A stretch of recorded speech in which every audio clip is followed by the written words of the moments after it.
Shawty bad, slim, thick, she might drug, she might fix, and I'm all up in her mix, she be mixing. Hi lovies, welcome back to today's video. I'm giving you all part 2 of the Look at Me full documentary for X. So yeah, please make sure you like, comment, and subscribe for engagement. Leave all of your recommendations down below. If you've left a recommendation you haven't seen it yet, don't worry, it's coming, okay? It's coming. It's either in editing or it's been copyrighted to literal filth. So bear with me, guys. Some of these reaction videos, it's difficult to get past copyright, and some of them it's just like not worth the risk of a copyright strike. But always keep your recommendations coming, guys. Typically I get them out to you guys before the end of the week. Without further ado, guys, make sure you like, comment, and subscribe for engagement, and we are going to get right into it. Alrighty, loves. So we left off at around, I think, 53 minutes. So we've got about an hour left. How you got that little voice in your head and you're like, yo, don't do that. I don't think he had that in certain moments, if you get what I'm saying. So he used to just be like, bro, niggas try me? All right, let's go. You feel me? So if you don't have that in your head, you kind of got to have somebody around you to be like, yo, bro, we good, bro. It's not that big of a deal. You feel me? Let's just vibe. And I don't think that was the thing. I don't really think he had that in Orlando.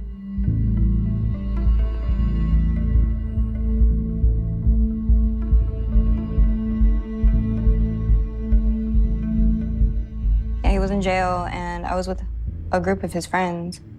You know, they were like taking care of me and stuff all until he got back. And I ended up cheating on Jose with his homeboy. Once it came out, like, Jose at first said that he would deal with it and he would get over it, but he couldn't get over it, it seems. I mean, see, it's so hard because obviously I will never be a person who defends cheating, but at the same time, at this point in their relationship, X was treating her so bad and being so abusive. Like, hate to say I can't blame her, but like, and also, like, is that really his homeboy if he would literally sleep with his best bud's girl? Like, you know, that's what I never understood. Like, people who, like, sleep with their significant other's friends, like, that was never truly your friend then. He did come to me and was like, hey, Jenny was pregnant, what do I do? And I couldn't really answer that question. I was like, just be there for her. That's it. You know? I can't be here. Especially now she's pregnant.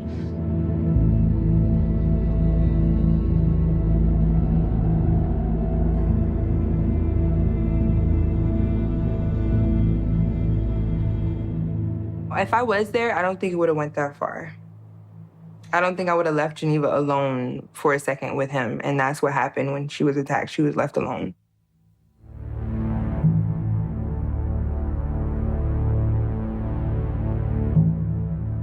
From what I understand, like, they held her there for like 3 or 4 days and wouldn't let her see the hospital. I remember when she said how she escaped, because I was like, how the fuck did you get out of that shit? He was playing PlayStation or Xbox or something, and she opened up the fridge and kind of let that be a distraction. Like, she was looking in the fridge, and she said she got on her fours and crawled out of the house while the fridge was still open and ran out.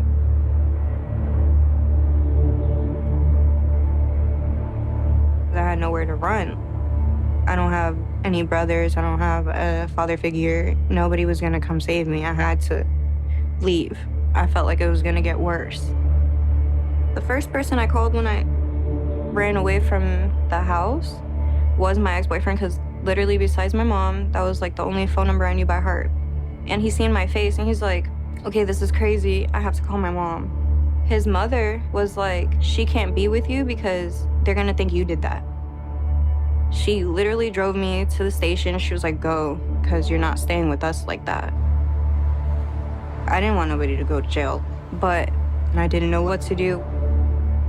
I wasn't aware that that would all like crumble down onto him like that.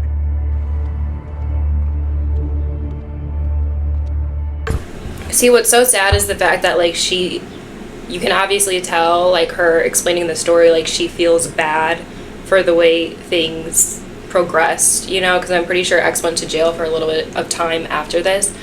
But it's like at the same time, like she shouldn't have to feel that way. Like look at her face and like, oh my gosh, that is so shitty that she calls like the one person and it's not even someone she's close with. It's just someone like she remembered his phone number, and like for his mom to be like, you can't stay here looking like that, they're gonna assume that he did it. Like that is so fucked up. Like I can only imagine if someone came to me and needed help, that's the last thing that's gonna be on my mind, you know? Like what in the hell? You gotta be fucking kidding me.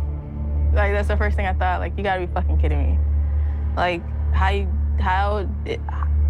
like you just gotta be fucking kidding me. Like there was no other ways to think about it. You know, I knew he was a lot of things and get into a lot of shit, but that was new to me. That part was foreign to me. I was shocked at how bad it was.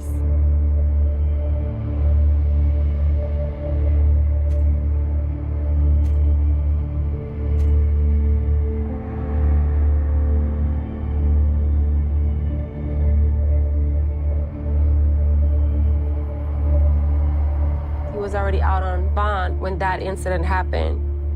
He had racked up so many points that, you know, he was going to jail for a very long time. Cleo in her mind was like, I'm gonna have to take care of him his whole life because he has a record, tattoos on his face. Like, it was exhausting. Just running, like, not knowing what the next option was for him. All right, so I'm gonna ask Geneva. I need you to speak for yourself. Can you hear me, Geneva? Yeah. When he called me, I was really nervous. I was like, okay, this is a jail phone call. I answer it. All right, are you with me or against me? I'll fucking drop the charges, but you already said that I might get in trouble shit. Because I don't want you to end up in jail. If you drop the charges, you're gonna end up in jail, Geneva. I had to find a way around it. He was telling me that I would go to jail, and I was scared of that. But then he would tell me that he loved me and that he cared about me. He didn't want anything to happen to me. So there was still like a little bit of manipulation, and I was just like so confused. I was just gonna say that is so manipulative for him to be like, are you with me or are you against me? When clearly this entire time, you know, she's been nothing but with him, and that wasn't enough. You know what I mean? Like he was, whatever it was that led to him being so abusive towards her. Like, what do you expect a person to do? You have backed her into a corner so far. What would you expect from her? And she wasn't even going there to press charges. She was going there because she had nowhere else to go and she needed help. So it's like, that is such a mental mind fuck. What you would tell, Geneva, I love you. It's gonna drop eventually if I do not show up to court. If I don't show up to court and I don't. Yeah. Exactly. That's what I know. I'm gonna make you do. That's what I'm gonna make you do. That's what we were gonna do regardless. The fact that he got in the amount of trouble that he did get into, it was not my intention. I just needed to get away from it. And it wasn't even her fault because, like his mom was explaining, he had racked up so many points. So at the end of the day, it was only a matter of time, whether it was Geneva going to the police or it was something else he got caught doing, he was going to be in jail. You know what I mean? With the trajectory of his actions had already brought him to this point. She just so happened to be that last straw that put him in prison for a while, you know? Like, it's so sad because you can tell, like, I feel like she feels guilty or remorseful for doing it when in reality, like, she was in survival mode. What else are you supposed to do? Let him beat you until you're dead? You know what I mean? Like, Of course we believe him. We're family. We hate to see one of our own be incarcerated, you know? Especially for an allegation, you know? And he's literally... An allegation is insane. I'm sorry. An allegation is insane. You've seen the way this man has attacked men.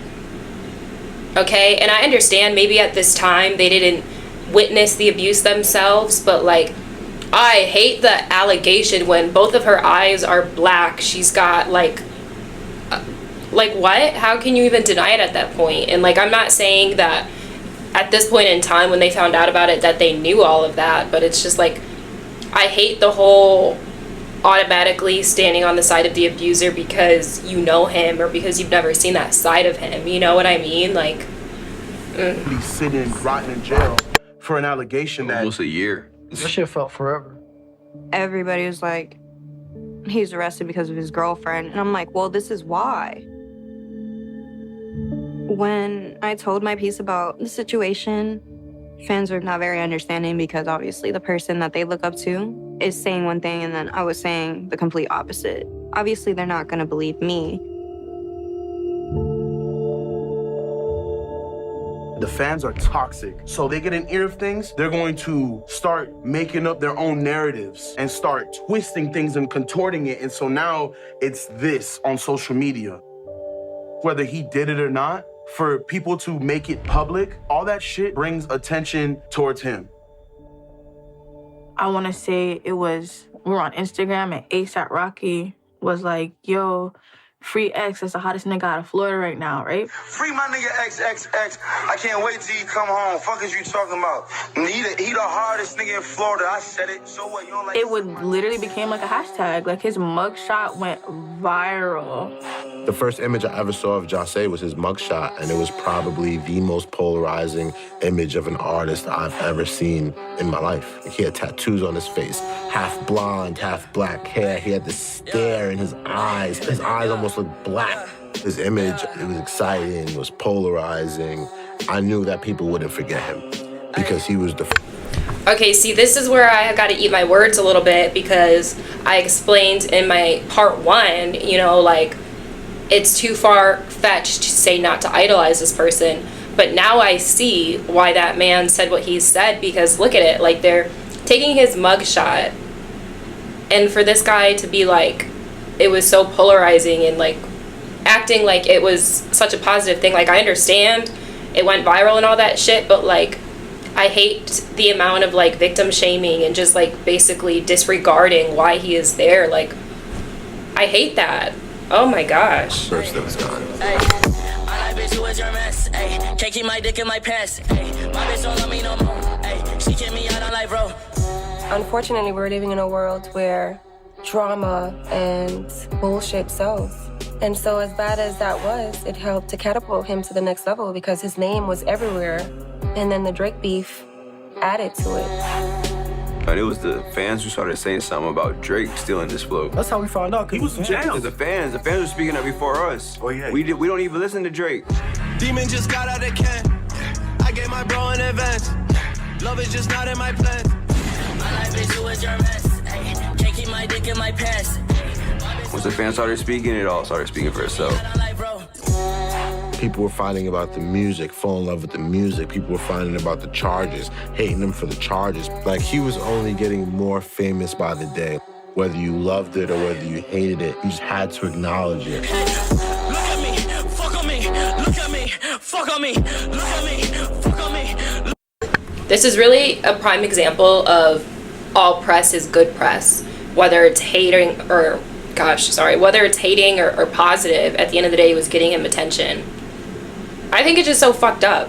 Like, this situation is fucked up. And I feel like whether you love him or not, like, you have to acknowledge that he was dead wrong in this situation, and how everyone was turning against Geneva is really fucked up. Look at me, look at me, fuck on me. Look at me, fuck on me. Look at me, fuck on me. Look at me, I had labels started reaching out to me because he was locked up. Regardless of whether me and him fought like cats and dogs, he knew that I always had his best interests at heart. Who was he gonna trust? You know what I mean? I'm his mama. So he gave me power of attorney.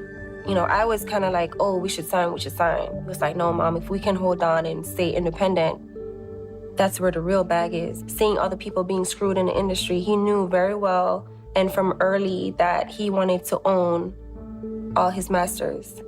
He knew what the end game and the end goal was.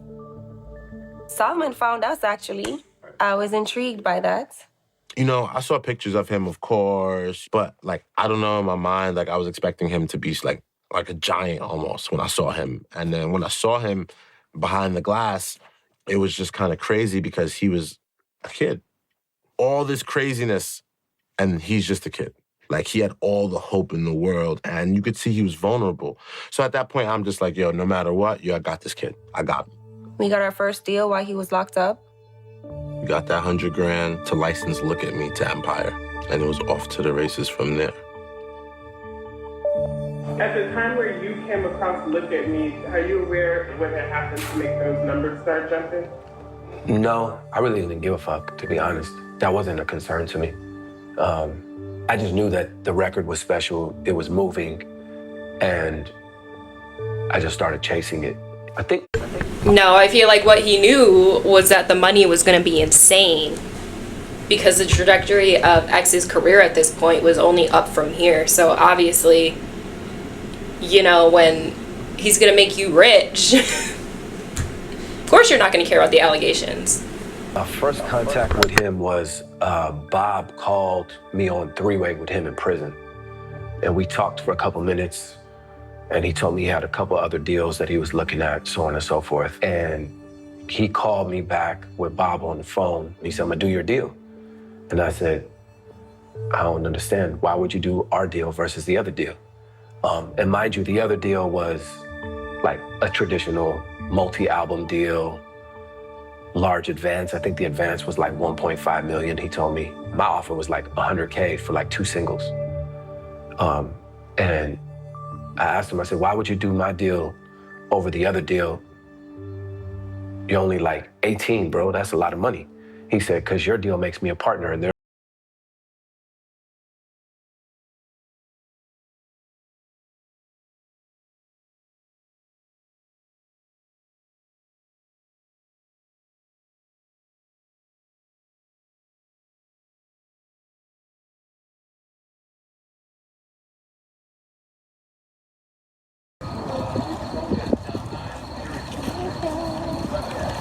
Howdy there.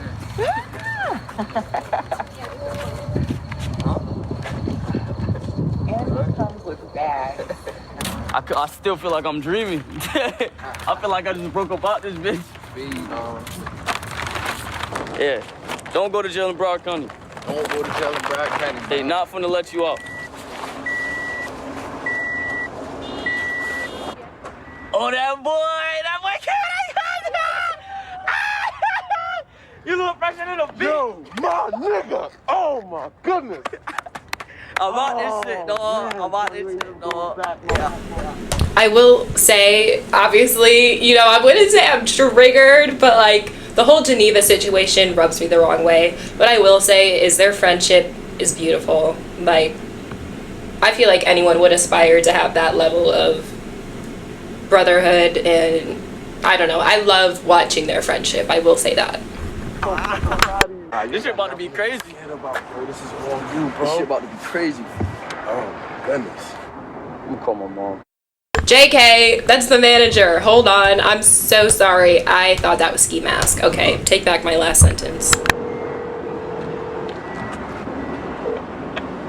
Oh shit, bro, you out? Nigga. Look, FaceTime. Huh? FaceTime. I look awful, baby. Do it. Hi, princess. You look beautiful. What are you talking about? I look horrible, are you kidding? You look like sex. Wait, who is Cleo, y'all? Did I miss something? Who is Cleo? How does it feel to be free? I feel like crying. I'm about to get on my knees. I'm dead ass serious. So I don't come back to the shit. I'm so happy you're finally out. Yeah. You look fresh, bro. Girl, I look like a jag. I love you. I love you. See you in a little bit. I'm gonna call you.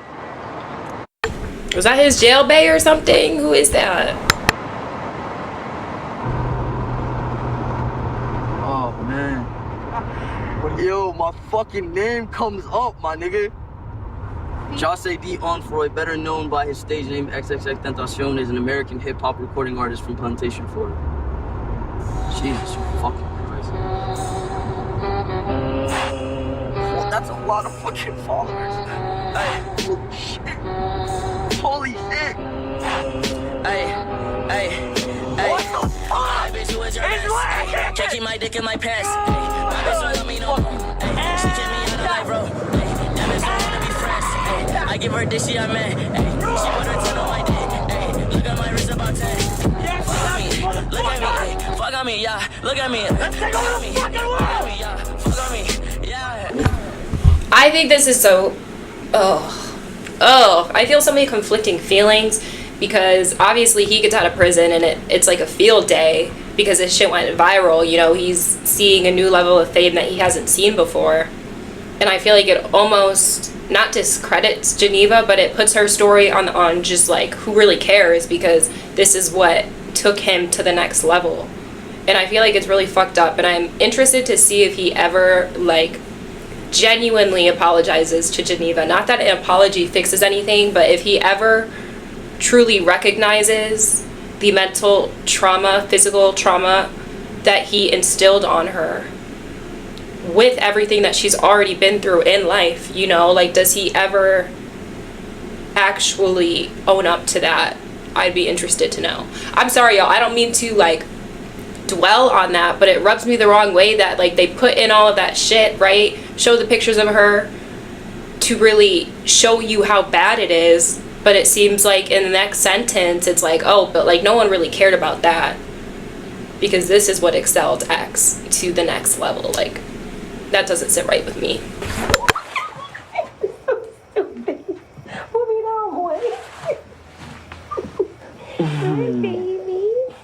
You smell like cigarettes. Cigarettes? Yes, I do. Ass and Wait, cigarettes. are you getting short? No. Oh yeah. Okay. Oh yeah, I guess you like this jacket better, huh? Mm-hmm, just like that. Let me pick you up. If you could.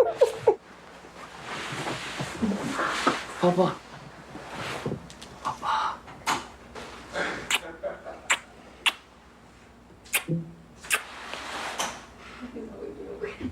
Is he up? No, I'm gonna let him sleep. Yeah, he's not gonna wake up. Yo, this is hilarious. Like, yo, bro, you about to have a #1 record soon. Do you understand that? You're gonna have a #1 record. You about to have the biggest song in the country very soon. For real. Very soon. So just leave all the BS alone, bro.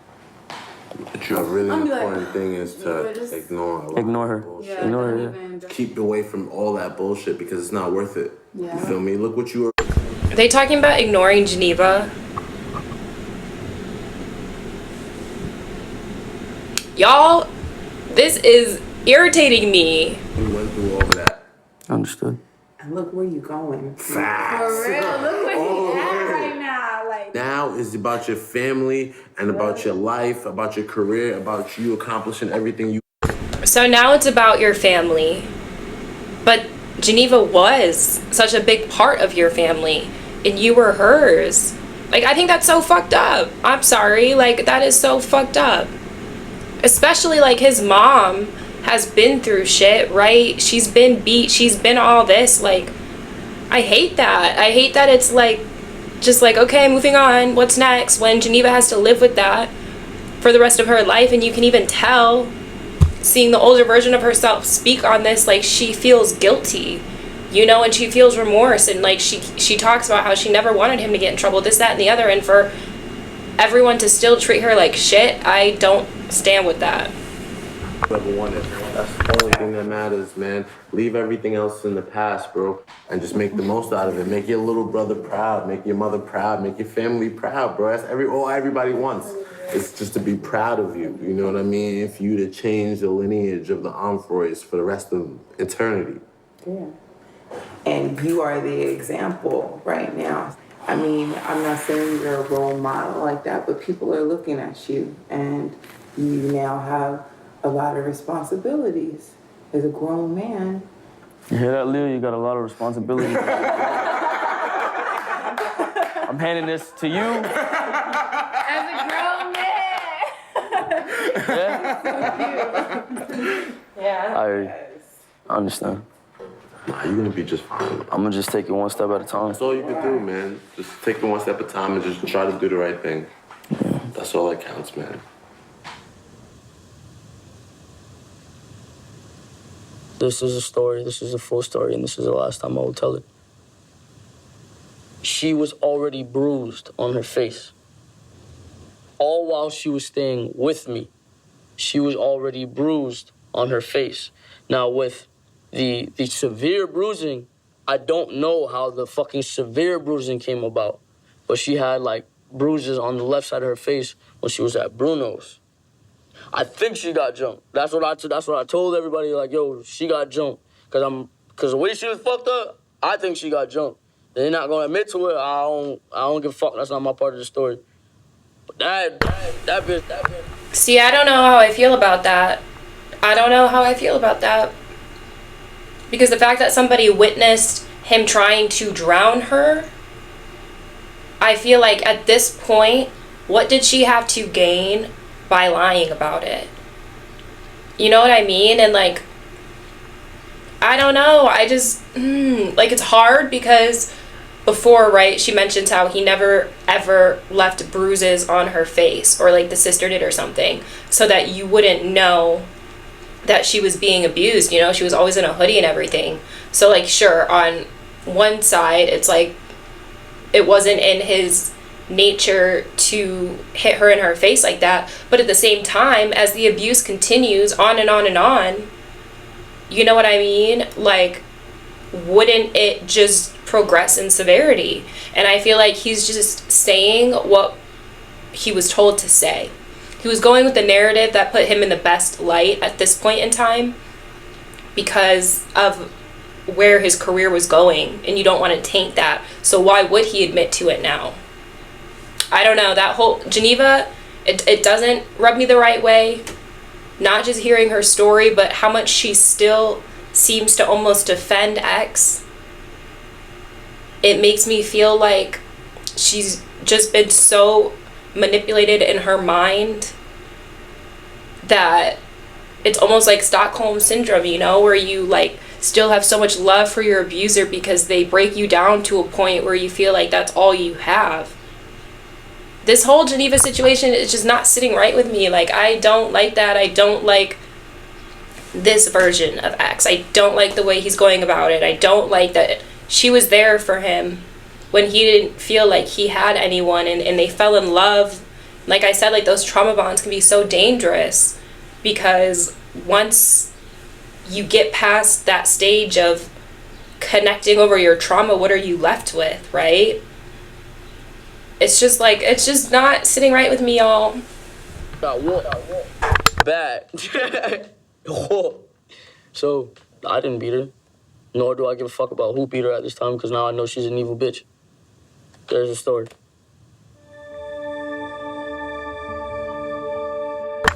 Sorry, I just don't buy it. I don't buy it. And he's bipolar, he's not taking his meds, you know, and like, I feel like people who rage like that, to that level of severity, a lot of times don't remember what they did because you're in just like a trance.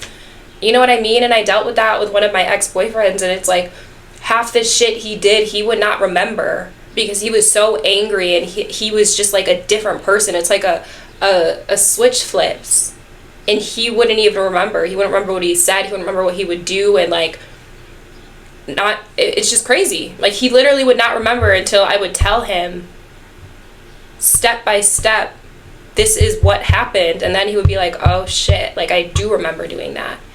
That is so fucked up. Jesse was like, no, Mom, it's not true. And a part of me, you know, took that and run with it.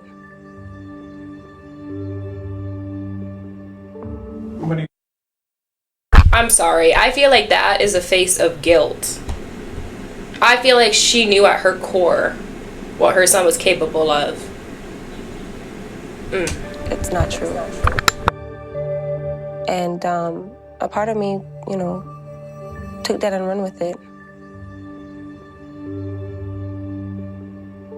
What do you think now?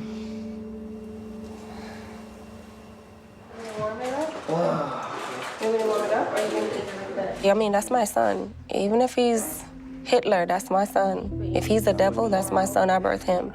Wrong, right, or indifferent, I'm gonna have his back no matter what, and I'm gonna have his best interest at heart. But wouldn't his best interest be, as his mom, knowing the role you play in his life, to hold him accountable for his actions? You talk about him, you know, being the example, but when he's not exemplifying something that is worth honoring, wouldn't you be so fucking for real and have that heart-to-heart conversation and be like, Jase, that's not right? Just say, I don't support that. You can love your son and hold him accountable. Those two things can be true at the same time. You don't have to be like, I love him, I support him, so whatever he's done, it doesn't matter. No, you can love him and support him and still hold him accountable for the shit that he's done and recognize that it's wrong. Because who knows, maybe hearing it from you, maybe it clicks a different bell, maybe it causes him or allows him to look deeper and be like, damn, that was fucked up with me. That was fucked up with me. Let me move differently moving forward. You know, like I just... So naturally for me, I want to save my child. Any mother would have done the same thing, I would think. No, any mother would not have done the same thing. Any mother would not have done the same thing, okay? Because, like, sure, of course, you always want to defend your child. You want to prioritize your child. But Geneva is also somebody's child. And I feel like when you are a mother, you naturally just have that, well, not naturally, but I feel like a lot of moms, you start loving other children and seeing other children as more than just somebody else's kid, because as a mother, right, you understand that, what am I trying to say right now? I don't know, like, I don't like the whole that was my child, this, that, like, sure, Geneva was someone's child. If the roles were reversed, you'd be up in arms. I just don't like the double standard. Like whining, like slow. I could never repay my mom for the amount of pain that she's been through, and I gave her more, and she still stood there hanging.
Whole thing crumble. People like the villains. Yeah, they do. I definitely agree. They definitely do. I'm gonna ruin everything for everybody.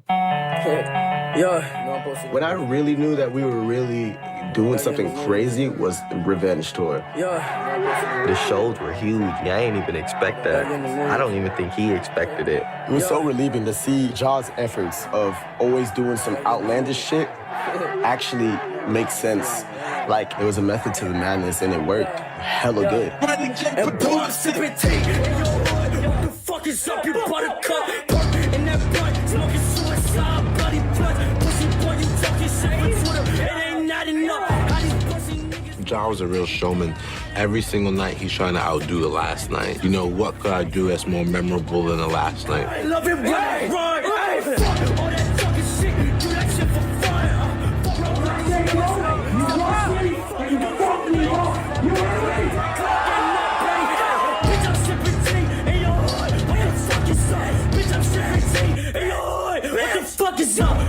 We're gonna play this shit, and I'm gonna try and commit suicide, okay?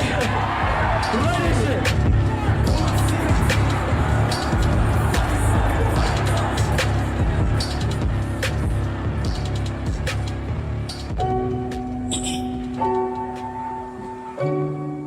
I remember being at these shows and watching these kids soak in every word that Ja said. The way he would speak to them at Mass would kind of be like a Mass. It would be like church for them.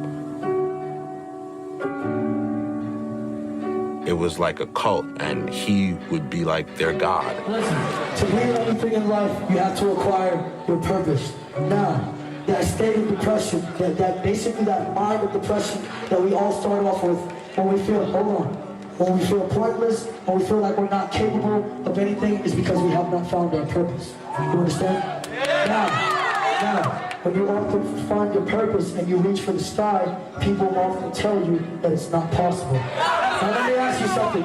Do you think you can be right here or right where the fuck you want to be?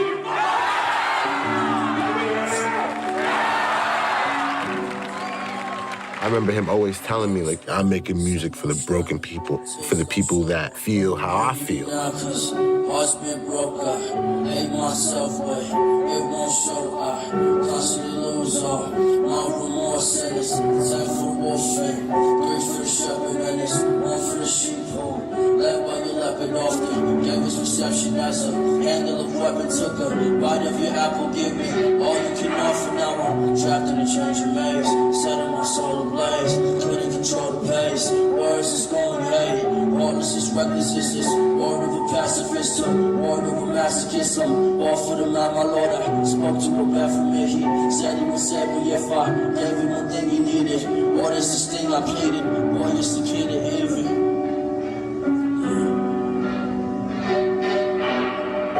As I spoke, my face is short. Taking about this smile to touch me. Would you pray with me?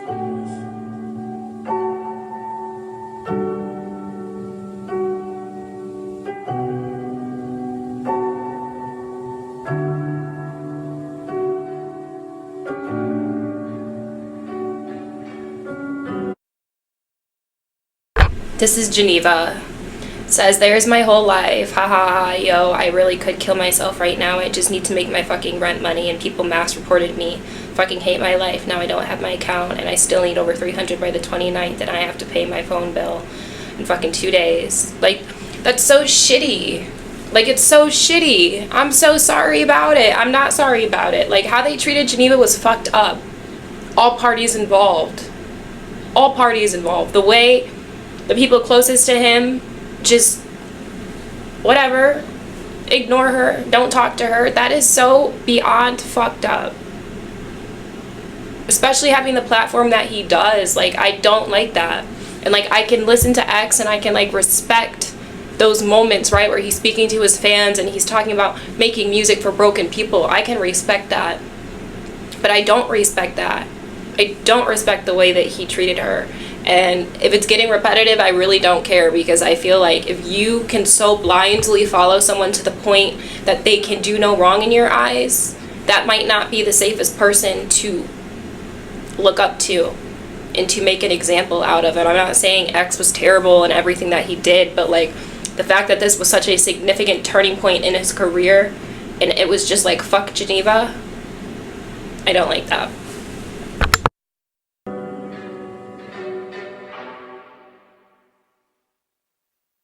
Why the fuck are y'all reporting me, bruh? I am at Instagram. I'm not fucking posting nothing, bruh. This is not fair. That's the third account I've lost to Instagram because of fucking hating ass X fans. And I fucking hate y'all. And I wish I could just take my soul and put it in another fucking body or something, because I fucking hate myself because of y'all. I'm not crying because Instagram is my life, bro. I'm crying because y'all are my income, bro. Like, I couldn't get a job because the situation was so popular that people would come into the place I worked and they'll just like ask me questions, and like the situation's fresh, I would start crying to the point where the managers were like, why are you always crying? Like, we don't need this. And everybody was like, you're ruining his career. But at the same time, I felt like my whole life was ruined because nobody even cared. Like, after that, I was homeless. Like, I lived in a hotel for like almost a year after that, and the whole time I'm like, everybody hates me, when I was just trying to say what happened. And on top of that, they were asking me what happened. Like, everybody was like asking me what happened, and I'm trying to sell it. If you're gonna think that I'm a liar, I'm a liar. Because how am I supposed to fight that? I'm only one person. It was really a dark moment for me. And there was no way that I could just stop it. He had the power to do all that. Fuck on me, hey! Look at me. What? Hey, look at me. Fuck on me. Look at me. Fuck on me. Look at me. Fuck on me. Look at me. Yeah.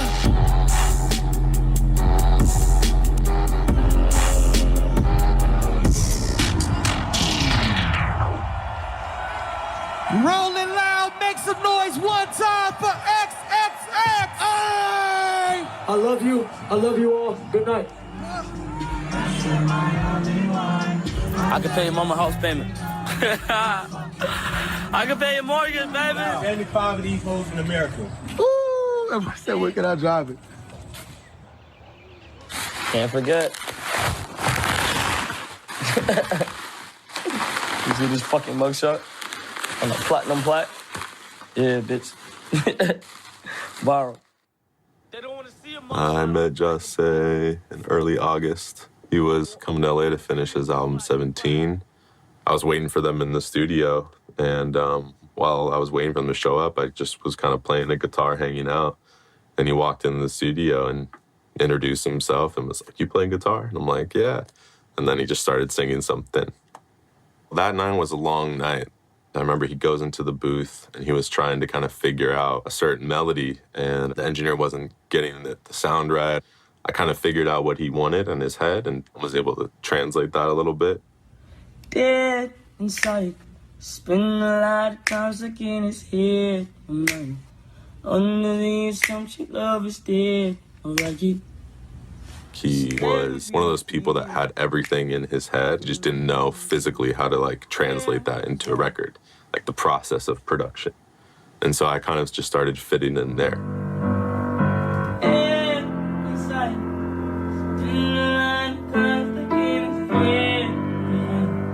I know a lot of fans, a lot of people thought he was gonna make an album full of look at me's, but instead he made this vulnerable, emotional masterpiece, really. I remember when 17 came out, I was worried at the time because as amazing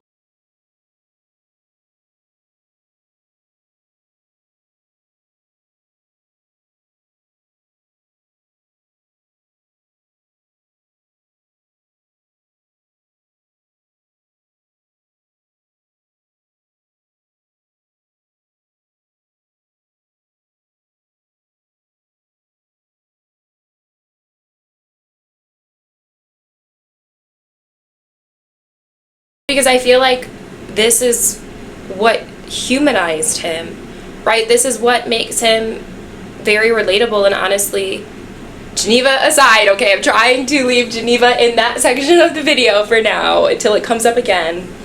But like, these were the songs that I personally feel like showcase that he really could do anything. Because it's one thing to just make a bunch of different songs, but it's one thing, because it's one thing to make a bunch of different songs, and it's a completely different thing to be able to affect your audience in every one of those versions and excel in each one of them. Like, this was one of my favorite songs. Honestly, still is. Raw, it was honest, it was everything. And also nothing like we've ever heard before.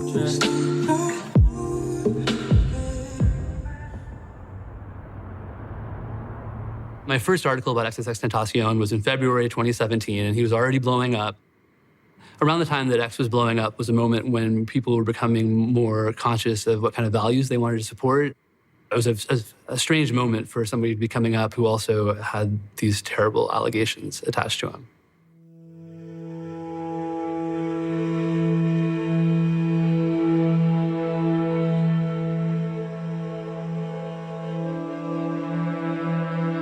So at this point, it was people are listening to his music, people that we respect and admire are recommending his music. There's more to the story. Here's what this young woman said under oath he did to her.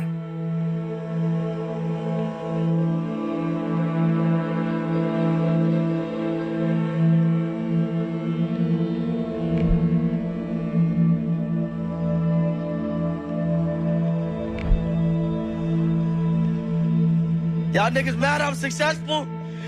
My No, but on some real shit. If you don't like me, refer me to your auntie so I can put my in her. Because if y'all really think I ever give about anything y'all be saying, or y'all gonna make me miserable, y'all little sisters and they. I swear to God, everybody that called me a domestic abuser, I'm finna domestically abuse y'all little sister from the bat. Like, come on, is that not deflection at its finest? See, I love and hate this because I'm happy that this documentary is unbiased and they're including everything. But at the same time, it does make me look at X differently in how he handled this situation. Like, I hate that. I feel like you can't in one sentence say that you do everything for your fans and you are making music for broken people, but when those same people express, like, that's not okay. Like, that doesn't sit right with us. And then all of a sudden they're haters or, it's this, it's that. Like, then how authentic is the relationship between you and your fans? You know what I mean? What wrong with you? Is this making you mad yet? If you hate me, are you mad yet? Are you gonna go on Reddit and post really bad things about me? Hashtag insensitive. He had gone on social media, and I think it was on his story, and he had a girl next to him, and they were laughing and giggling, and he made a pretty aggressive remark towards women, and it was pretty bad. I mean, it was bad enough that women in my office were talking about it. And so we all decided to jump on the phone with him. It was me, his mom, Solomon, the criminal attorney, and the entertainment attorney. I don't think anybody else was on the call. It was a group call. And they kind of wanted to address some of his actions, and he wasn't fucking with it. He was really upset, started yelling at us. He was always adamant that he wanted to express whatever it was he wanted to express, and he didn't give a fuck what anybody had to think about it. And so I remember we hung up the phone, but I called him and I was like, bro, let me holler at you. And he was like, what's up? And I said to him, you've spent all this time building this relationship to your audience on social media, and I know you really love and cherish this role of the villain, and the villain has gotten you pretty far, but I don't think you need to be the villain anymore. You are already popping. Just be who you are. And I don't know, for whatever reason, I don't know if it was that conversation, I don't know if he had other conversations with his mom or his other friends around him or whatever, but I want to say that, like, something definitely changed after that incident. Things started to change with him. See, that's what I mean. Like, I'm so happy to see that, because it's like what I was saying with his mom earlier. Like, if the people who are most important to him and in his life held him accountable, that reaches a different part of him. You know what I mean? Like, I'm so happy that he called him and had that genuine heart-to-heart conversation. It wasn't, him attacking him or anything, but he's 100% right. You don't need to be the villain anymore, because at the end of the day, X was going to go very far in life. People were always going to relate to him and love him and support him because of the music he created and that relationship he built. You know what I mean? I don't know. That, I'm happy to see that, because he needed it. And hopefully then that means the rest of this documentary is going to go on a bit of a more positive note. I apologize to anyone I've offended within the last couple of hours. Obviously, you guys know I'm going through a lot just due to this case. If I want to assert myself in my career or have my views respected, I realize that I have to treat everything with care and take time and have patience with people. I just want people to know that I'm not trying to lead their children down a dark path, and that I really want something good for the human race. So with that being said, I hope everyone has a good day. There's some issues where people need to be scrutinized. There's some issues where people just need to be put away. You feel me? But there's some issues where people need help, especially kids. He was mature, streetwise, he was mature. He was music, business savvy, you know what I mean? He had so he had to have some type of hustle in his family background, you could tell that. But at the end of the day, like, emotionally, he wasn't there yet.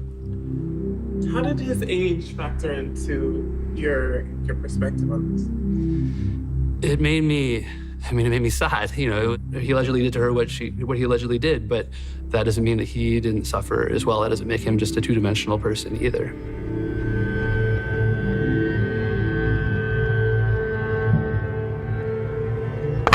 I hate the but. I'm sorry, I hate the but. Yes, I understand both of these statements can be true at the same time. But like, why does it always have to be but when it comes to a victim? Why does it always have to be, yes, he did A, B, and C, but? Why can't it just be, he did A, B, and C, he was wrong for that? Period. End of conversation.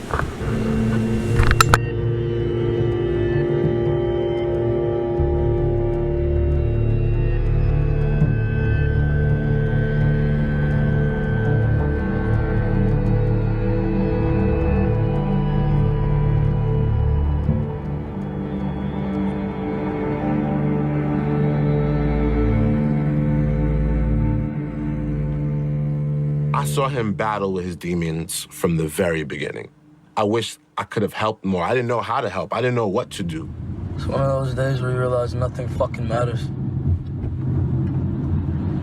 One of those days where you feel like driving off a bridge. Am I really quitting? Yes, I'm quitting. I don't know for how long, but I'm just not gonna make music right now. I mean, it's just been that my mind's been fucked up. My mind has been somewhere else. He saw a doctor and was diagnosed as bipolar. They were giving him medicine to take. You know, he hated the medicine, of course. Medicine made him dull, uncreative. It was hard for him to be himself. What are they gonna say now? Pop me up, B. Isn't it clear I don't give a fuck? He made himself ugly at one point by shaving off his eyebrows. That's what he called it. Shedding who he was. If you feel as if your physical identity has to be the same as everyone else's to be socially acceptable, you're stupid. Be yourself. See, that's so sad because, like, that's where I can feel for him, because what do you do? Especially as an artist, you know, your creativity and what inspires you is one of the most important parts of your journey. So it's hard because if you're actively trying to fix the solution, but the solution is harming you and harming what you love about life, what do you do then? Like, what are the answers? That is something that I think is so very sad. Wanted to trip acid. I think he was kind of trying to free his mind from everything that was going on. But it was kind of to dig deeper into yourself to understand, like, why you think like this. Why do you act like that? He wanted to shed his skin. He kept saying it to me. He was like, bro, I feel like I don't like this. You feel me? The skin I'm in. He just meant like he wanted to become a better person. You know what I mean? He just kept saying that over and over. And I was like, yeah, I feel you, bro. We gonna get through this. Like, you gonna become a better person, bro. Don't worry.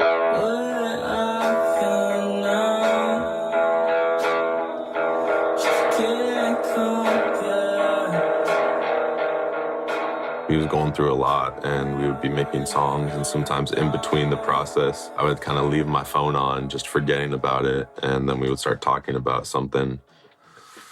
This is one. In the same sense, though, my paranoia be fucking with me, bro.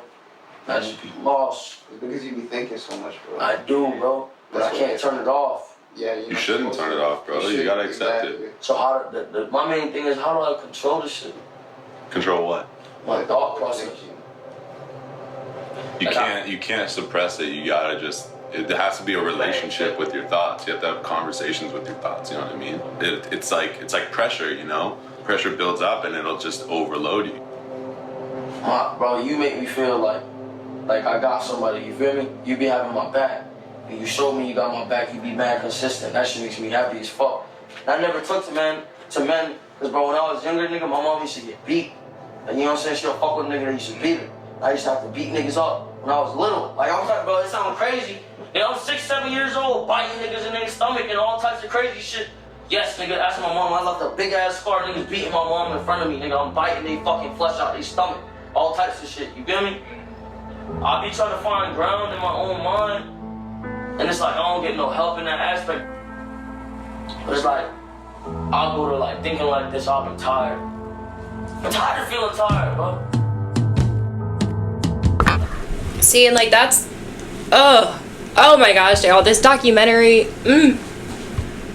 it makes me feel sad, but also conflicted in that, because from such a young age, he's just been a product of his environment. He's just been dealing with the cards that he was dealt, you know, and he grew up fighting because he saw people hurting, you know, the one person he loved most in life, and so he became someone who could defend her, and you know what I mean? But at the same time, how do you go through that and deal with that and hate what they were doing to your mom and turn around and do that to the person you said was your soulmate, you loved, who truly never really did anything to hurt you? I know she cheated, and I don't respect that, I don't support that, but I can recognize that long before that, he was treating her terribly. How do you have that much love and care for your mom and for not wanting to see her be hurt, and then turn around and hurt the one person who depends on you for so much and loves you? I hate that. From the dark side in, does anybody here wanna be my friend? Want it all to end? Tell me when the fuck is it all gonna end? What's in my head? The switch is crazy. I'm gonna end up dead.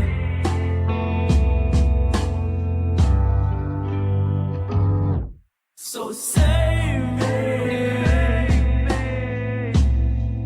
before I fall. Okay, I'm sorry. This version of X really freaked me out. Like, I feel like his soul is like, I don't know, like he just has like this darkness in his eyes at this point, and I don't know what it was. I don't know what was going on, but like scary.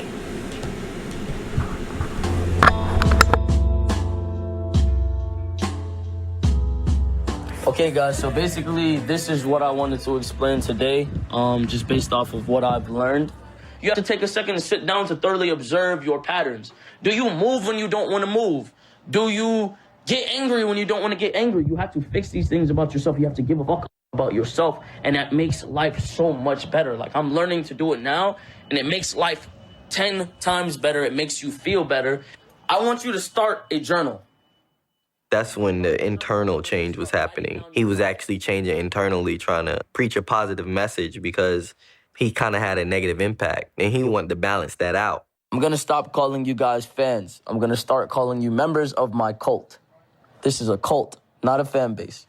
Or we have this big family of a fan base. And Here I was thinking community. He goes, no, I'm going to call you guys a member of my cult. Okay, go off.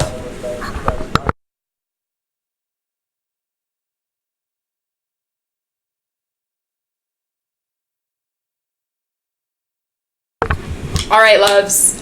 Please don't hate me for this, but I'm already at an hour. I didn't realize how much longer we had left in this documentary. We've got half an hour left. We are going to crank that out in part 3, but I will leave you with my thoughts on this episode.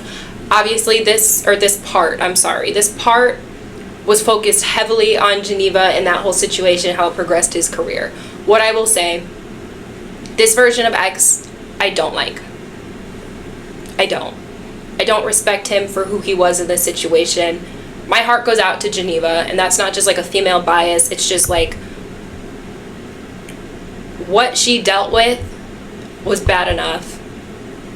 Going public with it and being scrutinized and basically attacked for her simply speaking out, I hate that. I hate that, and I hope that she's found peace from this situation, because I can only imagine, y'all. I beef with people in my comments, like one of them.